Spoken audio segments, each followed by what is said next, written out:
Ja, det er sådan, at i vores celler, der dannes der en hel masse forskellige proteiner.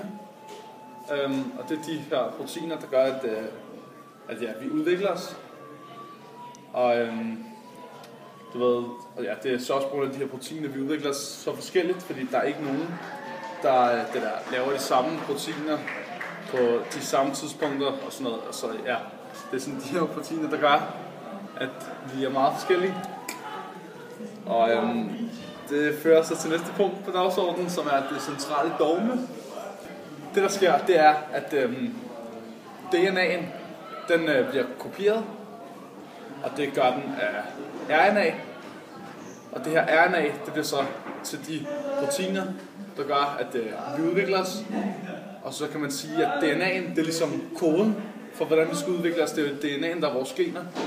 Og så er RNA'en, det er simpelthen det er budbringeren af vores gener, som så bliver til proteinerne, som så er dem, der gør, at det er ligesom dem, der tager action og gør det, som de har fået besked på fra vores gener i udviklingen. Og det er meget kort det centrale dogme.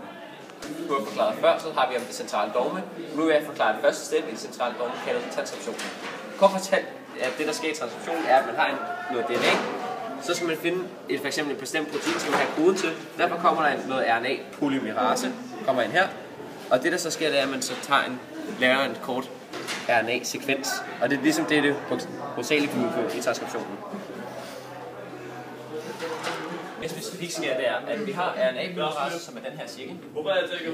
Her har vi så en sekvens af noget DNA-gen. Den her RNA-polymerase, du ser der lige her, den kommer fra her, kommer over til promotoren, og så går den altså den her vej. Så hopper den her ind i promotoren, hvor den får lige sådan nogle beskeder om, hvad den skal gøre. Nu starter altså genet. Så hopper den ind i genet, og kopierer ligesom, nu så kigger den så på baseparerne og kigger på, hvordan det ser ud. Og så kommer den så ud af genet, RNA-polymerasen forsvinder så ud, men så kommer han så produceret et stykke, en kopi af det ene baseparerne, og det er så RNA'et, som den har produceret. Det der sker, hvordan et DNA den bygger op af 4 forskellige basepar, altså kort det er i hvert fald det, vi sætter fokus på her. DNA'et kan man se, den har en struktur, hvor den har den ene side af baseparen, går den fra 5 til 3 position, og den anden side går så fra 3 til 5. Og de 4 forskellige baser, der er, det er G, C og A og T. Og det er jo så guanin, C er cytosin, T er thymin, og A det er adenin. Det der så sker er, at RNA'et det går ind og kopierer den her serie, eller RNA-polymerasen kopierer den her side, som går fra 5 til 3. Og da vi kan se her, at G, C, T og A, så skal vi jo så have modstående til G. Der er det jo så C, så det er altså den her, den kigger på, og så kopierer den modsatte side. Så når den har et C, så skal den have et G. Når den har et G, så skal man så have et C over i RNA'et. Når man har et A, så skal man have et T normalt, ikke? Men i RNA'et, der har man ikke T, der benytter man sig ikke T. Der benytter man sig af U, som kaldes uracil. Og derfor er U, der bliver altså, det er T, det bliver så til U i et RNA. Og når man så har A, eller når man har T herover, så skal man så have et A. Det her, det er så det RNA, den har så kopieret 5-3-serien fra gen, altså den DNA-sekvens har den kopieret. Og det bliver så transporteret videre i det, som Sune og Christian og Andreas kommer til at forklare lidt om. Men det her bliver så til Messenger RNA, da det ligesom er det, der skal forklare, hvordan proteinet skal opbygges. Det her RNA, så har den ligesom kopieret en stor del af genet, som i DNA'et, som vi så herovre før. Og det der så er, at den fjerner sådan nogle, vi skal kun bruge ekstransene. Det er dem, som vi ligesom skal bruge til at kode proteinet og lave det senere. Men der er en hel masse interns, som er sådan noget mellemting, altså ting, man ikke skal bruge i det her gen, som er i DNA'et. Og det skal så cuttes væk, og det bliver cuttet væk her ved Messenger, inden det bliver sendt ud. Så bliver de fjernet, internsene, og så får vi ekstransene. Ja. Er, hvor Messenger RNA oversættes til aminosyre. Der er 20 aminosyre, og vi har 4 baser, som skal, det er så A, C, G og U, som skal oversætte de her til aminosyre. Hvis vi kun har 4, så kan det ikke bare være en til hver aminosyre, så vi inddeler dem i par, eller faktisk ikke par, men 3, for at give den her aminosyre. Herovre kan vi så se, hvis vi nu har U her, C her, A her og G her. Så hvis vi nu har et U C, A på en af dem. Så har vi U, finder vi C her, så er det denne her, og så har vi A her. Så er det SCR. Så går vi herover og finder SCR, og det har vi her, serin, og det er så aminosyren. Der er selvfølgelig mange, der giver den samme, fordi at der kun er 20 aminosyre rigtigt, men der giver 64 kombinationer de her 3 baser. Så viser en visuel tegning af det. Vi har tripletten her, det vil sige, der er 3 af dem. Den står lige her, det er en AAA. Og de 3 baser her, de er altså hernede, ved siden af vores antikodon, som er UU.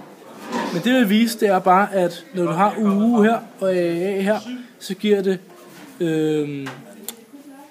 nummer 1, aminosyre 1. Og det gør den her triplette også, som er en UUC antikodon og kodon AAG. Det giver den samme aminosyre, begge to. Og det var bare lige et visuelt billede af det. Det her lidt om ribosomer. Ribosomer er jo cellernes proteinfabrik. Og det er som her, der sker aflæsning af mRNA. Og oversættelsen fra kondons til, til administrator. Ja. Og den foregår her. Genhændelsen foregår ved hjælp af tRNA, altså transport-RNA. Og i den ene ende af tRNA, der er en speciel aminosyre, og i den anden, der er 3 basiske. Der er ikke 3 basiske aminosyre, men sådan 3 basiske sekvenser, som også hedder antikodon. Som vi kan se her på figur 7a, så dannes MA dannes til ribosom, og så på den måde bliver AUG fundet. Eller det er oftest AUG. Det er i hvert fald startkodonen. Methionin tilføres nu, og på den måde så kan resten af RNA'et aflæses. mRNA sørger for at lade de rigtige føres videre og transporteres videre, og på den måde der dannes der kodon til mRNA. Mellem aminosyrer dannes der peptidbindinger, og på den måde kan tRNA nu frigives, og på den måde kan så blive sendt videre til en ny proteinfabrik, der er brug for dem, og på den måde blive nyttig i kroppen. Translationsforlængelse. Det er selve forlængelse af polypeptidkæden. Det foregår ved, at kodon, som er efterfølgende i mRNA, eller mRNA, den findes på A-stedet, og den binder sig tilsvarende til tRNA med bundet aminosyre.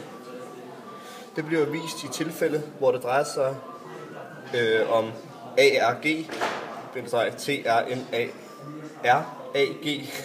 Den genkender og bindes til kodon, der dannes så derefter en binding, der bliver kaldt peptidbinding. Det foregår imellem 2 aminosyrer, som er MET og ARG.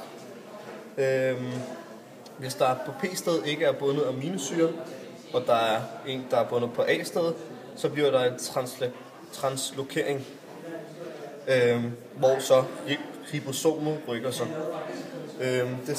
Der sker så det, at tRNA flyttet fra A til P-stedet, og tRNA på P-stedet frigøres.